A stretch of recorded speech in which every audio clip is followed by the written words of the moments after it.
भारत के G20 के बेहद सफल आयोजन के बाद ढेर सारे ऐसे सेक्टर्स हैं, ढेर सारे ऐसे मंत्रालय हैं जो इस वक्त भरपूर एक्शन में हैं। बड़े ऐलान, बड़े समझौते और बड़ी बातों पर सहमति हुई है, जिनके चलते हुए आगे भरपूर एक्शन देखने को मिलेगा। उन्हीं में से दो मंत्रालय ऐसे हैं जिनका जिक्र मैं अभी आपके सामने करना चाहता हूं। एक है पेट्रोलियम और नेचुरल गैस और दूसरा है हाउसिंग और अर्बन इंफ्रा। जी हाँ, इन्हीं दोनों मंत्रालयों के प्रमुख और मंत्री जी हरदीप सिंह पुरी साहब हमारे साथ इस वक्त कार्यक्रम में शामिल हो रहे हैं। और आइए जानते हैं कि G20 में जो कुछ भी हुआ उसका क्या कुछ असर पूरे इस सेक्टर पर पड़ेगा, हिंदुस्तान के लिए कितने बड़े मौके हैं और G20 में जो कुछ भी प्लान किए गए हैं वो किस तरह से आगे एग्जीक्यूट किए जाएंगे। पुरी साहब, बहुत बहुत स्वागत है सर आपका। धन्यवाद हमें समय देने के लिए। पहला सवाल, जो एक बड़ा अलायंस हुआ है प्रधानमंत्री मोदी जी की पहल पर कि ग्लोबल बायोफ्यूल अलायंस किया जाए, इसके पीछे क्या पर्पस है?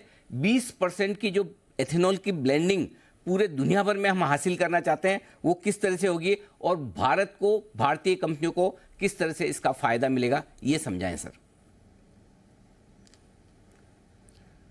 बहुत बहुत आपका धन्यवाद, आपने इस कार्यक्रम में मुझे शामिल किया। Thank you sir. आपने चाहा कि हम अपनी बात शुरू करें ग्लोबल बायोफ्यूल्स अलायंस के जी, और इसकी क्या स्टेट ऑफ प्ले है। आपने 20% टारगेट जो है हमारा, उसके बाद की जी। मैं आपको थोड़ी सी जानकारी दूंगा कि बायोफ्यूल्स में हमारी दिलचस्पी, हमारा इंटरेस्ट बहुत वर्ष से है। मुझे याद है जब मैं ब्राज़ील में राजदूत था, मैं बात कर रहा हूँ 2006 से, जनवरी में मैं वहाँ गया था। उस समय की जो हमारी दिल्ली में सरकार थी कांग्रेस पार्टी की, उस समय जो कृषि मंत्री थे शरद पवार जी, वो भी ब्राज़ील आए थे उससे थोड़ा पहले, और डॉक्टर मनमोहन सिंह की सरकार, इन्होंने निर्णय लिया था कि हमारे 10 ऐसे राज्य और यूनियन टेरिटरीज में हम कोशिश करें कि 5% जो पेट्रोल में एथेनॉल की ब्लेंडिंग हो। हमने कोशिश की 5% एथेनॉल ब्लेंडिंग, सारे देश में नहीं, कुछ 10 राज्यों में और यूनियन टेरिटरीज में। पर हुआ क्या कि 2014 तक जब हम पहुंचे तो हमारी कंट्री वाइड ब्लेंडिंग जो थी वो सिर्फ 1.5% तक हम पहुंचे थे। और हम व्हीकुलर ट्रैफिक के लिए, हम पेट्रोल में मिलाने के लिए एथेनॉल केवल 38 करोड़ लीटर उस समय बनाते थे जो प्रोक्योर करते थे। तो माननीय प्रधानमंत्री जी ने जब दायित्व संभाला, मैं बात करता हूं मई 2014 की, उस समय साहब ने 8 साल का एक टारगेट बनाया कि 8 साल में, एक ही नवंबर 2022 तक हम 10% देश भर में जो हमारा पेट्रोल होगा उसमें बायोफ्यूल या एथेनॉल की ब्लेंडिंग करें हम। तो ये टारगेट था 10% का, और ये टारगेट मोदी जी की सरकार ने टारगेट डेट से 5 महीने पहले ही अचीव कर लिया। उसके बाद जब लगा कि ये 10% ब्लेंडिंग का टारगेट मीट होने वाला है, तो जो 20% का टारगेट था अगले 8 साल वाला, 2022 से लेके 8 साल मीन्स 2030, उसको हम आगे ले आए, 2025 तक ले आए। और आज बहुत खुशी है, बहुत गर्व है, मैं आपसे ये बता सकता हूं आपको जी कि हम इस समय 12% ब्लेंडिंग कर रहे हैं। 38 करोड़ लीटर पे हमने शुरू किया था, आज हमारे पास 562 करोड़ जी 562 करोड़ ऑलरेडी एथेनॉल हम प्रोक्योर करते हैं। उसके साथ आप जोड़ दीजिए 100 crore biodiesel, 100 crore litre biodiesel, 562 crore litres of ethanol, 100 crore litres of biodiesel ji. और हमारा जो टारगेट है 20% ब्लेंडिंग का, वो है, उसके लिए हमें चाहिए होगी 1000 करोड़ लीटर। Right sir. और मैं आप तो बताता हूं, सिर्फ हमने वो टारगेट डेट है 5 साल आगे नहीं लाए, पर मुझे पूरा विश्वास है कि हम 2025 के एंड तक कर देंगे। अप्रैल इस वर्ष निर्णय लिया गया कि हम 20% ब्लेंडेड फ्यूल, जिसको E20 कहते हैं जी, हम देश भर में उसको अभी से शुरू करेंगे। शुरू किया था, आज की डेट में मैं आपको बता सकता हूं 5000 से अधिक पेट्रोल पंप हैं जहां E20 ब्लेंडेड फ्यूल आज अवेलेबल है और इस्तेमाल किया जा रहा है। जी मंत्री जी, एक और बड़ा डेवलमेंट ग्लोबल बायोफ्यूल्स अलायंस से जी जी प्लीज आप ग्लोबल अपनी बात पूरी बायोफ्यूल्स अलायंस में सिर्फ भारत में ही नहीं, बायोफ्यूल्स की, एनर्जी ट्रांजिशन की, anti pollution, climate friendly issues पर तरक्की दुनिया भर में होगी। और मैं समझता हूं कि आने वाले समय में हम वर्चुअल मोड में ये बायोफ्यूल्स अलायंस को बहुत जल्दी ऑपरेशनलाइज कर देंगे। इस समय 19 देश हमारे साथ जुड़ चुके हैं और 12 इंटरनेशनल ऑर्गेनाइजेशंस भी ऑलरेडी शामिल हैं। G20 में एक और बड़ी घोषणा जो हुई है वो भारत से मिडिल ईस्ट होते हुए यूरोपियन यूनियन तक एक इकोनॉमिक कॉरिडोर बनाने की बात हुई। बड़ा महत्वाकांक्षी प्रोजेक्ट है, न सिर्फ भारत के लिए बल्कि पूरी दुनिया के लिए, विशेषकर यहाँ से लेकर यूरोप तक के लिए। ये बताएं sir, oil and gas sector को इस बड़े प्रोजेक्ट का फायदा कब और कैसे मिल सकता है? Thank you. सिर्फ ऑयल एंड गैस सेक्टर को फायदा ही नहीं होगा इस कनेक्टिविटी से, मैं समझता हूं सब सेक्टर्स को होगा। ऑयल एंड गैस में तो बिल्कुल क्लियर है। अगर आज की आप स्थिति देखें तो हम कच्चा तेल कहां से इंपोर्ट करते हैं? मिडिल ईस्ट से करते हैं। यूनाइटेड अरब एमिरेट्स जो इसमें शामिल होगी कॉरिडोर में, उस वहां से करते हैं, सऊदी अरबिया से करते हैं, इराक से करते हैं, कुवैत से करते हैं। तो वो तो ऑलरेडी है, पर हम इन देशों को चीजें भेजते भी तो हैं। हम गैस भी इंपोर्ट करते हैं। अगर हमारी पोर्ट्स में, हमारी शिपिंग लाइंस में और कोऑर्डिनेशन होगी और सीमलेस रोड ट्रैवल हो सकेगा, हम रेलवे की लाइन लगा पाएंगे वहां पे, और ये एशिया से, इंडिया से कॉरिडोर मिडिल ईस्ट के जाने से यूरोप पहुंचेगा, तो इसमें इंटरनेशनल ट्रेड को बड़ा फायदा होगा। अभी जो लॉजिस्टिक्स है वो तो उसमें तो फायदा होगा ही, पर इसमें आप ज्यादा ट्रेड कर पाएंगे। आप इसमें अब देखिए, सड़क बनाने में, रेलवे बनाने में आप फाइबर ऑप्टिक केबल ले कर सकते हैं। अभी तो वर्ल्ड इज अ लिमिट। तो आप अगले 10-15 साल में पर्सपेक्टिव प्लान क्या बनाएंगे, किस किस्म की कनेक्टिविटी हुई, तभी तो इस अनाउंसमेंट को इतनी वार्मली वेलकम किया गया है सब जगह। आपका पूरा फोकस ग्रीन एनर्जी पर है। इवन G20 में भी क्लीन एनर्जी और एनर्जी ट्रांसमिशन पर काफ़ी बात हुई है। भारत में ग्रीन एनर्जी की तरफ किस तरह से बढ़ा जाएगा, किस तरह के विदेशी या फिर हमारे अपने निवेश की जरूरत होगी आगे, इसको लेकर आपकी मिनिस्ट्री के क्या प्लान है सर? भाई साहब, आपने जो सवाल पूछा एकदम सेंट्रल क्वेश्चन है। जी सर। गैस को जो हम एनर्जी मिक्स में 6% मिक्स से लेके 15% तक ले जाना चाहते हैं, क्योंकि गैस एक क्लीन फ्यूल है, एक ट्रांजिशनिंग फ्यूल है। उसके लिए $60 बिलियन की इन्वेस्टमेंट चाहिए होगी, और हमारे यहाँ वो आ रही है 6% से 15% ले जाने के लिए। बायोफ्यूल्स की आपने बात की, हम 1.5% से लेके उसको 20% तक ले जाएंगे।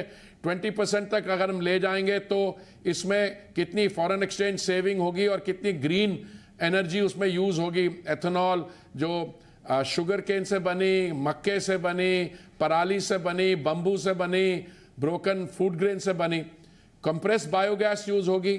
और मान लीजिए अगर हम सस्टेनेबल एविएशन फ्यूल जो हवाई जहाजों में पड़ता है 1% का नियम बनाए, 1% मिक्सिंग का नियम बनाए, तो हमारे 5 लाख हमारे फार्मर्स को बेनिफिट होता है। अगर हम 5% का नियम बनाए तो 70 लाख फार्मर्स को बेनिफिट होता है। तो ऐसे में आपको उदाहरण दे सकता हूं, जो 9 साल में हमने ब्लेंडिंग की 10% तक पहुंचने के लिए, उससे हमें 73,000 करोड़ इंपोर्ट बिल कम हुआ। उसमें हमने 76,000 करोड़ अपने फार्मर भाइयों को दी।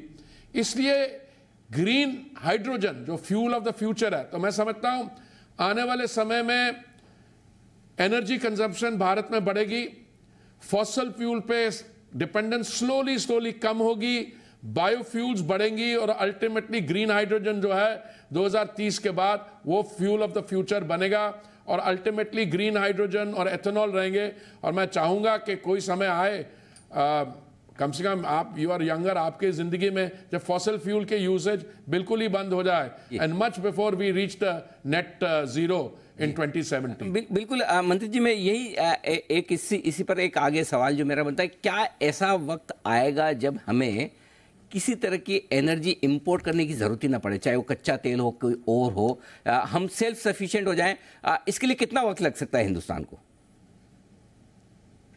मैं समझता हूं कि देखिए, जिस तरीके से अभी काम कर रहे हैं, अमृतकाल तक 2047 तक बड़े आराम से हम इंपोर्ट करने की जगह हम देखिए हम एनर्जी एक्सपोर्ट भी करते हैं। जी जी। देखिए आप इस सिर्फ हम इंपोर्ट नहीं करते हैं, हमारी इस समय 252 million metric ton per annum की रिफाइनिंग कैपेसिटी, इसको हम 400 पे ले जा रहे हैं, पर बहुत हम एक्सपोर्ट भी करते हैं एनर्जी।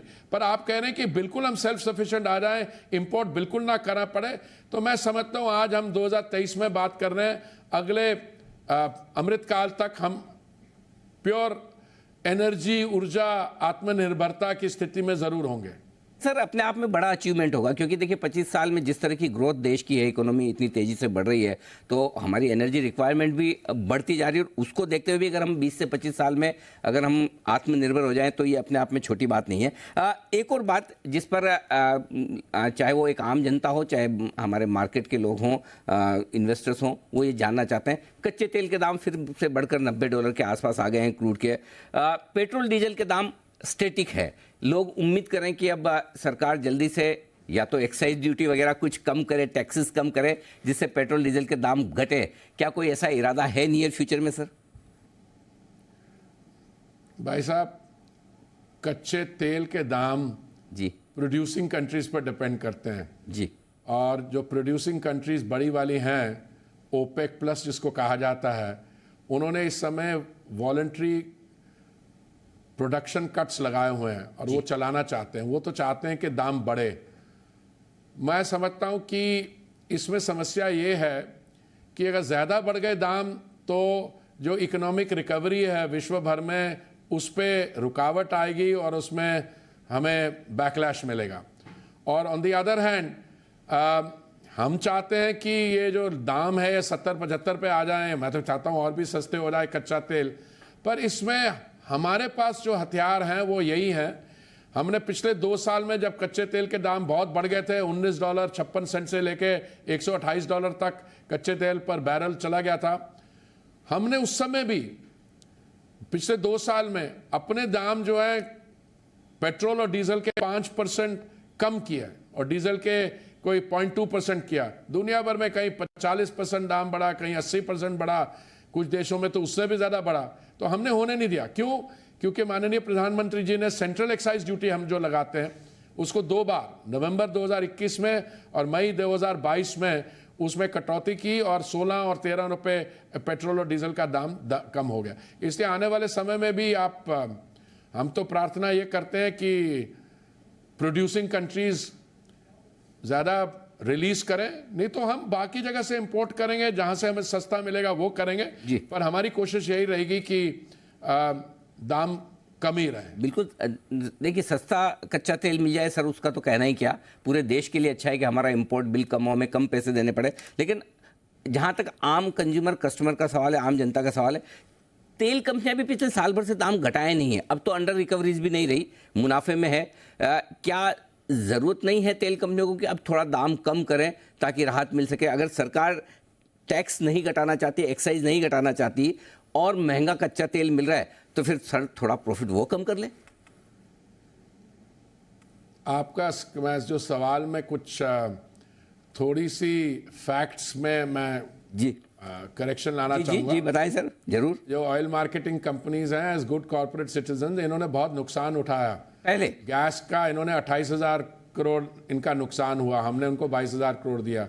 और पेट्रोल और डीजल में भी इन्होंने कोई 30,000 करोड़ इनका नुकसान था। ये कहना कि इन्होंने बहुत मुनाफा कमाया, पिछले दो क्वार्टर ठीक थे, एक क्वार्टर ठीक था, अभी दूसरे क्वार्टर में है। अप्रैल मई जून के क्वार्टर में अच्छे रिजल्ट थे। जुलाई अगस्त का, सितंबर का पता लगेगा, अभी तो जुलाई अगस्त ही पता लगा। अगर ठीक हुआ तो इंशाल्लाह आगे बढ़ते देखेंगे। जैसे अंतर्राष्ट्रीय स्थिति आपकी शुभकामनाएं से दाम कम हो तो हम उनको भी इनकरेज करेंगे। पर इस समय तो लगता है कि हमें ज़्यादा चिंता है कि इंटरनेशनल प्राइसेस बढ़ रहे हैं, कम नहीं हो रहे हैं। ये सर हम तो हर रोज बाकी बीजेपी रूल स्टेट्स ने तो वैट भी कम किया। इस समय तो नॉन बीजेपी रूल स्टेट जो है, वेस्ट बंगाल जैसी, वो 11 रुपए पर लीटर तेल ज्यादा महंगा बेच रही है पेट्रोल। और आप अपनी गाड़ी में 1 लीटर थोड़ा दिलवाते हैं, बड़ी गाड़ी होगी आपकी तो 40 लीटर दिलवाते हैं। तो देखिए वो नॉन बीजेपी रूल स्टेट्स को वैट कम करना होगा पहले। हम तो सर रोज सुबह उठते हैं तो सबसे पहले हम यही उम्मीद करते हैं, एक हमें डाउ हरे निशान में दिखे अमेरिका के बाजार, दूसरा हमें कच्चा तेल नीचे दिखे, ताकि हम तो जानते हैं कि हर रोज $1 कच्चा तेल बढ़ने का मतलब है कि हमारा इंपोर्ट बिल बढ़ रहा है। आपकी सरकार पिछले 9-10 सालों से बड़े बोल्ड डिसीजन लेने के लिए जानी जाती है, मानी जाती है। अब जाहिर सी बात आप कह सकते हैं कि पेट्रोल डीजल को जीएसटी के दायरे में लाने का मुद्दा जीएसटी काउंसिल का, लेकिन सर आप मंत्री हैं, इस मिनिस्ट्री के हैं, आपकी राय बहुत अहम रखती है। क्यों ना एक बड़ा और बोल्ड फैसला करके इन्हें जीएसटी के दायरे में लाया जाए? भाई साहब, आपके कहने से कि मेरी राय में कुछ दम है, मैं समझता हूं मैं लाइन मिनिस्टर जरूर हूं, पर ये जो निर्णय लेने का कि प्रिविलेज है, ये वित्त मंत्रालय, ऑनरेबल फाइनेंस मिनिस्टर सेंटर में, और जो स्टेट्स के फाइनेंस मिनिस्टर्स हैं, जो जीएसटी काउंसिल के मेंबर है, उनके पास है। पर मैं आपको थोड़ी सी जानकारी दे दूं, कुछ महीने पहले केरला हाईकोर्ट ने ये निर्णय लिया था कि ये विषय जो है ये जीएसटी काउंसिल की एजेंडा में आना चाहिए। तो सेंट्रल गवर्नमेंट तो तैयार थी। हमने वो जो शायद लखनऊ में या इलाहाबाद में कहीं काउंसिल मीटिंग, लखनऊ में काउंसिल मीटिंग हुई थी, वहाँ पे एजेंडा पे भी लगाया, और जैसे हमें एक्सपेक्टेड था, क्योंकि ये ऐसी एरिया है, ये पेट्रोल और डीजल दारू के अलावा, जिसमें जो राज्य हमारे उनकी मैक्सिमम रेवेन्यू यहाँ से आती है, वो नहीं माने। तो मैं आपके माध्यम से अपने मित्रों से ये बताना चाहता हूं कि केंद्रीय सरकार तो फिर भी मान जाएगी इसको जीएसटी में लाने में, पर आप अपना मार्जिन ऑफ परसुएशन यूज करें हमारे राज्य सरकारों पे। अगर उनके वित्त मंत्री मान जाते हैं तो ये प्रॉब्लम सॉल्व हो जाएगी। हमारी तरफ से जरूर ये मांग वहाँ पर भी रखेंगे। एक और सवाल, आपके मंत्रालय के अधीन ही आने वाली एक बड़ी दिग्गज ब्लू चिप कंपनी से लेकर है बीपीसीएल, इसके डाइवेस्टमेंट की बड़ी लंबी चर्चाएं हुई थी, लेकिन अब थोड़ा सा मामला ठंडा, आजकल कुछ सुनने में नहीं मिलता।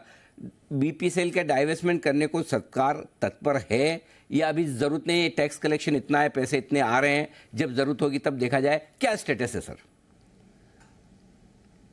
नहीं, आपके मैं सवाल का बड़ा शॉर्ट आंसर देता हूँ। बीपीसीएल की जो डिसइन्वेस्टमेंट इस समय एजेंडा पे नहीं है, वो इसलिए नहीं है क्योंकि हम जो एनर्जी सिक्योरिटी की बात करते हैं, बीपीसीएल हमारी एक बहुत सफल कंपनी है, it's doing very well. Why would you want to divest a successful company? ये तो जो चीज़ें एंटिटीज नहीं चलती और सरकार नहीं चला पाती, जैसे एयर इंडिया का किया था, तो वहाँ क्योंकि एयर इंडिया में हर साल हमें 8,000 करोड़ कर्जा लेना जाना पड़ता था निर्मला जी के पास। बीपीसीएल तो बहुत अच्छा चल रहा है, तो इसमें हम अपनी एक क्राउन ज्यूल को क्यों डिसइन्वेस्ट करेंगे? बिल्कुल ठीक बात है। एक हमने स्टडी की है सर, आपका एक और मंत्रालय जो है हाउसिंग और अर्बन अफेयर्स, उस पर मैं एक सवाल लेना चाहता हूँ। 2047 तक हमें 25 करोड़ घरों की जरूरत पड़ेगी। आपने एक बहुत बढ़िया एक स्कीम निकाली है अफोर्डेबल हाउसिंग की। हम ये जानना चाहते हैं कि अफोर्डेबल हाउसिंग को लेकर अगले कुछ सालों में सरकार का किस तरह का फोकस है, कितना आप वहां पर इंसेंटिव्स देना चाहते हैं, और जो सबको घर मिलना चाहिए अमृतकाल तक ये हो पाए, इसके लिए क्या प्रयास है आपके? भाई साहब, ऐसा है, अभी हमारी जो योजनाएं हैं वो सब अफोर्डेबल हाउसिंग को इंकरेज करती हैं जी, पर आप सरकार की योजना जो है प्रधानमंत्री आवास योजना, उसको देखिए, एक तरफ 4 करोड़ आवास सैंक्शन हो गए हैं ग्रामीण और शहरी क्षेत्र में मिला के, बाकी प्राइवेट सेक्टर भी अफोर्डेबल हाउसिंग कर रहा है। और अभी हमारे 4 वर्टिकल्स थे, अभी ये स्कीम तो ऑलमोस्ट खत्म होने वाली है 4 करोड़ वाली, बाकी प्राइवेट सेक्टर क्या करेगा। और हम एक और क्रेडिट लिंक सब्सिडी स्कीम, जिसपे माननीय प्रधानमंत्री जी ने इसका ऐलान किया अभी रेड फोर्ट में, जब उन्होंने बात की 2 करोड़ हमारी दीदी लखपति भी बन जाएंगी। थोड़ी देर का समय दीजिए, इसके डिटेल्स आपके सामने हम ले आएंगे। सर आखिरी सवाल, आपने कहा 2047 की बात की, अमृतकाल की बात की, आप हम सब लोग 2047 तक भारत को एक कंप्लीट डेवलप नेशन के तौर पर देखना चाहते हैं, विकसित देश, विकासशील नहीं विकसित देश। आपकी दोनों ही मिनिस्ट्री का क्या योगदान होगा? देखिए, मेरा तो मानना यह है कि माननीय प्रधानमंत्री जी ने कहा कि संकल्प के 2047 तक हम विकसित देश होंगे, उससे पहले ही हो जाएगा। ये दोनों मंत्रालय जो हैं, हाउसिंग एंड अर्बन अफेयर्स और petroleum and natural gas, both are critical to our transition to a developed country. देखिए, मैं क्यों कहता हूं, आप मान के चलिए एनर्जी और चाहिए होगी, जैसे इकोनॉमी ग्रो करेगी। आज आपका जीडीपी है करीबन $4 ट्रिलियन या उससे थोड़ा कम। आप 2047 से बहुत पहले, बाकी जो रेटिंग एजेंसीज हैं, थिंक टैंक्स, वो कह रहे हैं आपका जो जीडीपी है वो $26 ट्रिलियन होगा, जो आज यूनाइटेड स्टेट्स ऑफ अमेरिका, उसमें कितनी एनर्जी चाहिए होगी। ऑब्वियसली एनर्जी चाहिए होगी, हम तो चाहेंगे उस समय तक सिर्फ ग्रीन एनर्जी हो और ये जो फॉसिल फ्यूल की यूसेज है वो बंद हो जाए। जहाँ पे हाउसिंग एंड अर्बन अफेयर्स है उसमें आप देखिए, हम अर्बन ट्रांसपोर्ट को ले लीजिए, इस समय हमारे पास जो हमारा मेट्रो सिस्टम है तेजी से बढ़ रहा है और 2047 के अगले 4 साल के अंदर अंदर 3 साल के अंदर अंदर हम दुनिया में सेकंड लार्जेस्ट हमारा मेट्रो सिस्टम होगा। हमारी सिटी सब रीबिल्ट हो रही हैं। अभी वो एक मैकेंजी की स्टडी थी कुछ साल पहले की, हर साल हम 700 से 900 million square metre urban space बना रहे हैं, यानी कि एक शिकागो नया हर साल बना रहे हैं। और यहाँ पे बहुत ऐसे स्टैटिस्टिक्स हैं। सो दोनों मंत्रालय और बाकी केंद्र सरकार के जो सेंट्रल मिनिस्ट्रीज हैं, सबका रोल होगा भारत को अभी डेवलपिंग कंट्रीज से ले जाके एक विकसित देश का स्टेटस दिलवाने में। तब तक उम्मीद करते हैं कि जैसा आप कह रहे हैं हमें इंतज़ार 2047 तक ना करना पड़े, ये हमारे अचीवमेंट बहुत जल्दी आते हुए नजर आए। बहुत बहुत धन्यवाद सर आपका। एक बार फिर से G20 के बेहद सफल आयोजन के लिए आपको और आपके सभी साथियों को बहुत बहुत बधाई। एक भारत का नाम काफ़ी ऊंचा हुआ है पूरी दुनिया में जिस तरह का ये सफल आयोजन हुआ है, और आपकी मिनिस्ट्रीज़ का भी काफ़ी बड़ा योगदान उसमें रहा है। और आज हमें समय देने के लिए आपका बहुत बहुत धन्यवाद सर। बहुत बहुत धन्यवाद, थैंक यू। तो ये थे पेट्रोलियम और natural gas minister Hardeep Singh Puri साहब, जो कि हाउसिंग और अर्बन इंफ्रा भी संभालते हैं। उन्होंने बात की G20 के सफल आयोजन के बाद आगे के डायरेक्शन के बारे में। इस खास मुलाकात में इतना ही। धन्यवाद।